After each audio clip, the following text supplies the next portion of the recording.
నమస్కారం సార్. నమస్కారం. Government job అన్నది ప్రతి ఒక్కరి డ్రీమ్ సార్. దాని గురించి చాలామంది ట్రై చేస్తూ ఉంటారు. అండ్ ట్రై చేసి సక్సెస్ అయిన వాళ్ళని కూడా మనం చూడటం జరిగింది.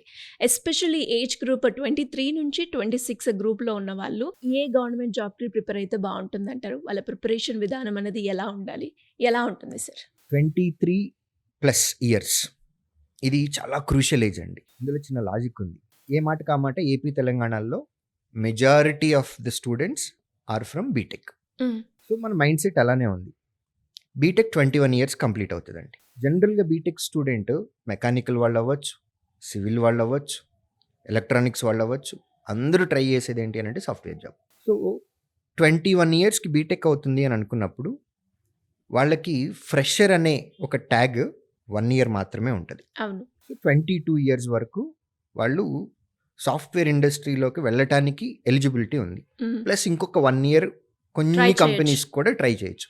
23 ఇయర్స్ దాటిన వెంటనే హ్మ్. బీటెక్ స్టూడెంట్స్ మాకు డోర్స్ క్లోజ్ అయిపోయినాయి, మాకు ఉద్యోగాలు రావు అని అనుకుంటున్నారు. ఈ వీడియో చూసే చాలామంది బీటెక్ 23+ ఇయర్స్ ఉన్న వాళ్ళకి కూడా మాకు ఉద్యోగాలకి ఎలిజిబిలిటీ లేదు అని అనుకునే వాళ్ళు చాలామంది ఉన్నారు. ఇది ప్రైవేట్ సెక్టర్లో మీ డోర్స్ క్లోజ్ అయినాయి, కానీ పబ్లిక్ సెక్టర్లో ఎగ్జామ్ రాసే ఏజ్ గ్రూప్లో 90% ఏజ్ గ్రూప్ ఇదే. కాంపిటీషన్లో ఇప్పుడు మేము కోచింగ్ ఇస్తూ ఉంటాం కదండి, మా అవును సార్. దగ్గర ఉండే అందరూ కూడా హ్మ్.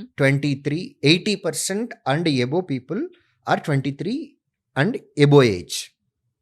కాబట్టి వాళ్ళకి మేము రీసెంట్గా మేము ఎప్పుడు చెప్పేది ఏంటి అని అంటే, ఇండియాలో ఒక గ్రాడ్యుయేట్ రాయటానికి 99 నోటిఫికేషన్స్ ఉన్నాయి అని. హ్మ్. ప్రతి సంవత్సరం ఈ 99 నోటిఫికేషన్లో కనీసం 50కి పైగా నోటిఫికేషన్లు వస్తున్నాయి. ఇప్పుడు వాటిని మేము మెల్లమెల్లగా చిన్న చిన్న నోటిఫికేషన్లు కూడా యాడ్ చేస్తూ వస్తున్నాము. లిస్ట్ ఇంకా ఫైనల్ అవ్వలేదు. ఇప్పటి వరకు మాకు 120+ నోటిఫికేషన్స్ దొరికాయి.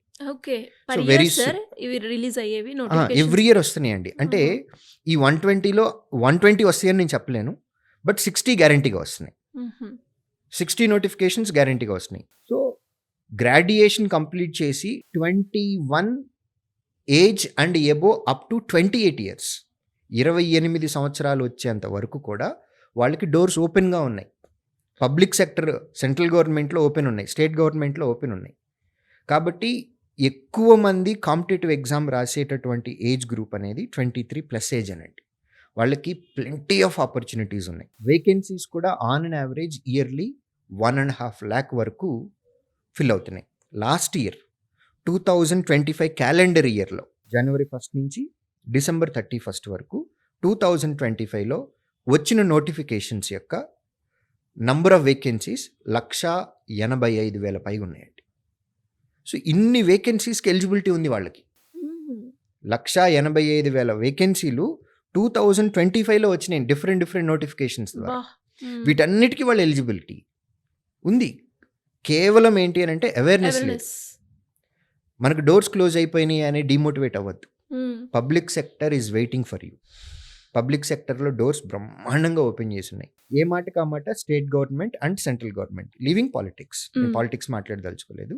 They are concentrating on recruitment, no doubt about it. Rozgar Mela అని చెప్పి hmm. Pradhan Mantri every month or every quarterly area వైజ్గా ఆ ఏరియా నుంచి ఎంతమందికి ఉద్యోగాలు వచ్చినాయి అనేది ఒక మీటింగ్ కూడా పెడుతున్నారండి. Collectors are attending that, okay. Ministers are attending that. హుహు. రోజ్గార్ మేళాలు పెడుతున్నారు. So they are definitely concentrating on recruitment, state governments and central governments. So wonderful opportunities ఉన్నాయి. ఇప్పుడు నేను చెప్పిన 185,000 పైగా పోస్టులు అనేవి only central government and public సెక్టరే. నేను స్టేట్ గవర్నమెంట్ ఇంక్లూడ్ చేయలేదండి. ఓహో! స్టేట్ గవర్నమెంట్లో చిన్న నోటిఫికేషన్లు వస్తున్నాయి, కానీ పెద్ద నోటిఫికేషన్లు ఇంకా రాలా. హ్మ్. పెద్ద నోటిఫికేషన్లు అంటే జనరల్గా మనం డిఎస్సి అంటాము, తర్వాత ఎస్ఐ కానిస్టేబుల్ అని అంటాం. ఇవి పెద్ద నోటిఫికేషన్స్. పెద్ద ఈ మీనింగ్ వేకెన్సీస్ అనేవి 5 డిజిటెడ్ నెంబర్లో ఉంటుంది. 10,000, 20,000, 15,000 అలా అవును. ఉంటాయి. నోటిఫికేషన్స్ వస్తున్నాయి చిన్నవి, 400, 500, 600 డిపార్ట్మెంట్ వైజ్గా తీసుకుంటూ ఉన్నారు. సో నేను ఇవి స్టేట్ గవర్నమెంట్ ఇంక్లూడ్ చేయకుండానే నేను చెప్పింది 185,000 పోస్టులు కేవలం 2025లో రిక్రూట్మెంట్ జరిగింది. Great sir. అండ్ మీరు అన్నట్టుగానే సార్, ఎస్పెషల్లీ బీటెక్ తర్వాత ఫ్రెషర్ ట్యాగ్ అయిపోయిన తర్వాత నెక్స్ట్ మాకు ఆపర్చునిటీస్ లేవు, ఏంటి అనేది ఒక డీమోటివేషన్ మోడ్లోకి వెళ్ళిపోతూ ఉంటారు. అండ్ ఇక్కడ వీళ్ళు చేసే మిస్టేక్ ఏంటి సార్? బీటెక్ అనే కాదండి, ఏ students? Yes. BA, BCom, BSc, BZC, BTech, everybody, అందరూ వాళ్ళు చేసేది ఏంటి అని అంటే క్లారిటీ తెచ్చుకోవాలి. మనకి ఏం కావాలి? ఫైనల్గా ఎవరికైనా సరే కావాల్సింది డబ్బు అండి. ఉద్యోగం చేస్తున్నాము, ఉద్యోగం దేనికి చేస్తున్నాము? మంత్ ఎండ్లో మనకి డబ్బు Salary. రావాలి. ఎస్. సో కొంతమంది ఎట్లా ఉంటుంది అని అంటే, నాకు స్టేట్ గవర్నమెంట్లో నాకు టీచర్ జాబే కావాలి. అది నీ passion, that's okay, good, attempt చేయండి. బట్ దానికంటే ముందు ఒక గవర్నమెంట్ జాబ్ తెచ్చుకోండి. ఒక గవర్నమెంట్ జాబ్ తెచ్చుకున్న వాళ్ళకి రెండో గవర్నమెంట్ జాబ్కి ఎలిజిబిలిటీ లేదనే కండిషన్ ఏం లేదు కదా. మన ఫ్యామిలీకి మనం డబ్బు తీసుకెళ్ళి ఇవ్వాలి నెల నెల. సో ప్యాషన్తో పాటుగా మీకు అదే ఆపర్చునిటీ వచ్చింది అని అనుకోండి, మీకు టీచర్ జాబ్ చేయాలి అని ఉంది, మీకు టీచర్ జాబ్ వస్తే very good, you'll be happy. లేదు అని అంటే మన ఫ్యామిలీ కోసము మనం ఒక ఉద్యోగం చేయాలి, వచ్చేంత వరకు ఇంకొక ఉద్యోగం చేయాలి. కాబట్టి ఎలిజిబిలిటీ ఉన్న ప్రతి నోటిఫికేషన్కి అప్లై చేయాలి. ఎలిజిబిలిటీ ఉన్న ప్రతి నోటిఫికేషన్కి మనకి ఒక సెక్యూర్డ్ జాబ్ కావాలి. అది స్టేట్ గవర్నమెంటా, సెంట్రల్ గవర్నమెంటా, పబ్లిక్ సెక్టరా, ఏదైనా పర్లేదు, గవర్నమెంట్ జాబ్, సెక్యూర్డ్ జాబ్, అది తెచ్చుకుందాం ఫస్ట్. సో ఎలిజిబిలిటీ ఇందులో రెండు, ఏజ్ ఉందా, ఎడ్యుకేషన్ క్వాలిఫికేషన్ ఉందా. ఉంది అని అంటే ప్రతి నోటిఫికేషన్కి అప్లై చేయాలి, సిన్సియర్గా దానికి ఎఫర్ట్ పెట్టాలి. ఉద్యోగం వచ్చింది, ఉద్యోగం చేయండి, ఫ్యామిలీ సేఫ్. నెక్స్ట్ మీ లోపల ఇంకా ఉంది కదా ప్యాషన్, ఆ ప్యాషన్కి ఇప్పుడు ట్రై చేయండి. సో నాకు ఎస్ఐ పోస్టే కావాలి, గుడ్, ముందు ఇంకో ట్రై చేయండి, ఉద్యోగం చేయండి. కానిస్టేబుల్ ఉద్యోగం చేస్తూ ఐపీఎస్ ఆఫీసర్లు అయిన ఎగ్జాంపుల్స్ బోల్డ్ అని ఉన్నాయి మన దగ్గర. సో వాళ్ళు ఫస్ట్ ఫ్యామిలీ కోసం కానిస్టేబుల్ ఉద్యోగం చేశారు, తర్వాత లోపల ఉన్న ప్యాషన్ కోసం మళ్ళీ ప్రిపరేషన్ కంటిన్యూ చేసి సివిల్స్ ఎగ్జామ్ రాసి ఐపీఎస్ ఆఫీసర్స్ అయిన కేసెస్ ఉన్నాయి. సో ఎలిజిబిలిటీ ఉన్న ప్రతి నోటిఫికేషన్కి అప్లై చేయాలి, ఉద్యోగం తెచ్చుకోవాలి, ఫ్యామిలీని సేఫ్ పొజిషన్లో పెట్టాలి, ఆ తర్వాత మనకు కావాల్సింది మనం చేసుకోవాలి.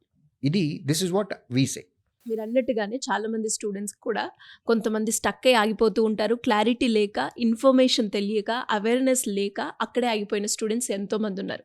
అది గవర్నమెంట్ జాబ్ కొట్టాలి అనుకుంటారు, ఎక్కడ ఎలా ఉంటుంది అనేది కూడా తెలియదు. అలాంటి వాళ్ళు ఎవరైనా కూడా మీ గైడెన్స్ కావాలి మాకు అనుకుంటే ఏ విధంగా మిమ్మల్ని అప్రోచ్ అయ్యే ఛాన్స్ ఉందంటారు? శ్రీధర్ సీసీకి ఏపీ తెలంగాణలో ఆఫ్లైన్ సెంటర్స్ ఉన్నాయండి. మా ఆఫ్లైన్ సెంటర్స్కి దగ్గరలో ఉన్న ఆఫ్లైన్ సెంటర్స్కి వెళ్ళి మా టీమ్ని కాంటాక్ట్ అవ్వచ్చు. We will give what ever the requirement. మా టీం మీకు హెల్ప్ చేస్తుంది. లేదు స్క్రీన్ మీద కనపడుతున్న ఈ నెంబర్కి కాల్ చేసినా సరే మమ్మల్ని అప్రోచ్ అవ్వచ్చు. Thank you sir, thank you so much. Thank you.